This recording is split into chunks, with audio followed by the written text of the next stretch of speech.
गांव के बाहर खड़ा था भूल भुलैया कोठी, फुसफुसाहटों वाली हवेली। हवेली बहुत पुरानी थी, टूट रही थी।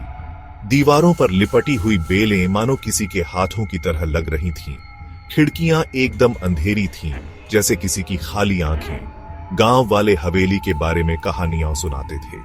वो रात को अजीब आवाजों के बारे में फुसफुसाते थे। कुछ लोगों का कहना था कि उन्होंने दीवारों के पीछे रोशनी चमकते हुए देखी है। ज्यादातर लोग उस हवेली के आसपास भी नहीं जाते थे। उस पुराने घर के चारों ओर डर और खौफ का माहौल था। वो जगह ऐसी थी जहां किसी को नहीं जाना चाहिए था। गांव के किनारे पर रहने वाला श्याम दादा कहता था कि उसने वहां एक भूतिया साया देखा है। वो कहता था कि वो साया बहुत लंबा था और उसकी आंखें अंधेरे में लाल रंग की चमकती थी। गांव वालों ने इसे एक बूढ़े आदमी की बकवास समझकर टाल दिया, लेकिन अंदर ही अंदर उन्हें भी डर लग रहा था। हवेली एक खामोश और डरावनी मौजूदगी बनी रही, भूली हुई कहानियों और फुसफुसाते डर का प्रमाण। रवि, सूरज और मीरा दोस्त थे, बचपन से ही अटूट। वो अपनी एडवेंचरस स्पिरिट और अननोन के लिए प्यास के लिए जाने जाते थे। एक दिन रवि ने अपने दोस्तों को एक चैलेंज दिया।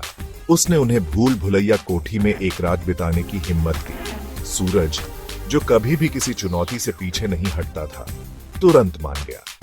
उसने अपनी छाती फुलाते हुए कहा कि उसे किसी भूतिया कहानी से डर नहीं लगता। मीरा, जो पहले तो हिचकिचा रही थी, अपने दोस्तों के उत्साह से मान गई। उसने कहा कि अगर वो साथ रहेंगे तो डरने की कोई बात नहीं है। और इस तरह टॉर्च और अपने अटूट साहस के साथ तीनों दोस्त सूरज ढलते ही हवेली की ओर चल पड़े।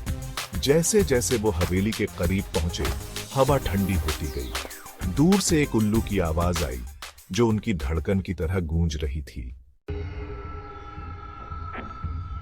दोस्त हवेली में दाखिल हुए। उनके कदमों की आवाज खामोशी में गूंज रही थी। जमीन पर धूल की मोटी परत जमी हुई थी, जो सालों से साफ नहीं हुई थी। हर कोने से मकड़ी के जाले लटके हुए थे और हवा में सड़ांध की गंध थी।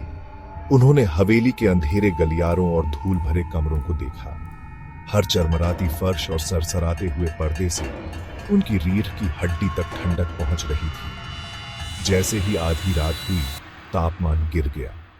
दोस्त हवेली के मुख्य हॉल में एक दूसरे से सटकर बैठ गए। अचानक एक खून जमा देने वाली चीख ने सन्नाटा तोड़ दिया। ऐसा लग रहा था जैसे आवाज ऊपर की मंजिल से आ रही है। रवि की टॉर्च ने झिलमिलाहट भरी और बुझ गई, जिससे वो अंधेरे में डूब गए। वो अपनी दूसरी टॉर्च के लिए टटोलने लगे। उनके दिल जोर जोर से धड़क रहे थे। जब आखिरकार उन्होंने कमरे में रोशनी की, तो उन्होंने दीवार पर अजीब से सिंबल्स बने हुए देखे, जो हल्के हल्के चमक रहे थे। एक ठंडी हवा हॉल से होकर गुजरी, जिससे उनकी आखिरी रोशनी भी बुझ गई। अंधेरे से एक लंबा साया उभरा। उसकी आंखें एक अजीब लाल रंग से जल रही थीं। उसकी आवाज, एक धीमी गुर्राहट, ने उनकी रीढ़ की हड्डी तक हिला दी। ये मेरा घर है, साया गरजा। उसकी आवाज पूरे हॉल में गूंज उठी, और तुम्हारा यहाँ स्वागत नहीं है। दोस्त डर के मारे जमे हुए थे। वो बस देख सकते थे कि साया उनकी ओर बाँच रहा है। उसकी आंखें उनकी आत्मा में छेद कर रही थीं। अगली सुबह गांव वालों ने हवेली का दरवाजा टूटा हुआ पाया। वो आपस में फुसफुसाने लगे। उनके चेहरे डर से पीले पड़ गए थे। रवि, सूरज और मीरा गायब थे। उनका कोई पता नहीं चला। कुछ लोग कहते हैं कि उनकी हंसी अभी भी हवेली से गूंजती हुई सुनाई देती है। कुछ लोग दावा करते हैं कि उन्होंने हवेली की धूल भरी खिड़कियों में उनके डरे हुए चेहरे देखे हैं। लेकिन एक बात तो तय है, भूल भुलैया कोठी ने 3 और आत्माओं को अपना शिकार बना लिया था, उनकी कहानी को अपनी भयानक विरासत में जोड़ते हुए।